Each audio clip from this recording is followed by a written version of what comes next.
આપનું સ્વાગત છે। વડોદરાના વિશ્વામિત્રી બ્રિજથી અક્ષર ચોક તરફ જતા માર્ગ પર ગંભીર અકસ્માત સર્જાયો। મહુધાથી ગજેરા તરફ જતી બસે બ્રિજ ઉતરતા જ ડિવાઈડર પાસેનો જોખમી કટ પાર કર્યો હતો, જ્યાં સર્વિસ રોડ ગટર લાઇનના કામ માટે બંધ છે। પરિણામે સ્થાનિક રોંગ સાઈડથી પસાર થવા મજબૂર બન્યા છે। આ સ્થિતિમાં એક વૃદ્ધ એક્ટિવા ચલાવી રહ્યા હતા ત્યારે બસે તેમને અડફેટે લીધા અને લગભગ 10 ફૂટ સુધી ઘસેડી લઈ ગઈ હતી। વૃદ્ધના માથા, પગ અને પેટમાં ગંભીર ઇજાઓ થતાં તેમને તરત એસએસજી હોસ્પિટલ ખસેડવામાં આવ્યા છે, જ્યાં તેમની હાલત ગંભીર છે।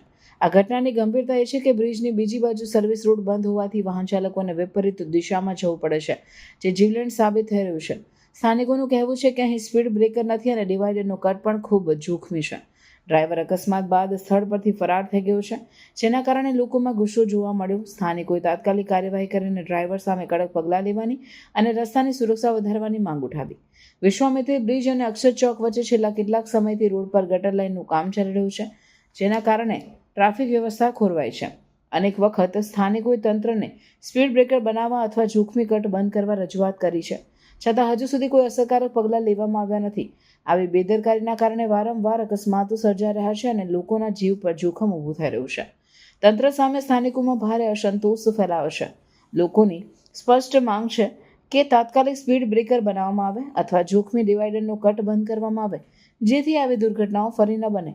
આ ઘટનાએ ફરી એકવાર શહેરના ટ્રાફિક અને રોડ સુરક્ષા અંગેના પ્રશ્નોને સામે લાવી દીધા છે।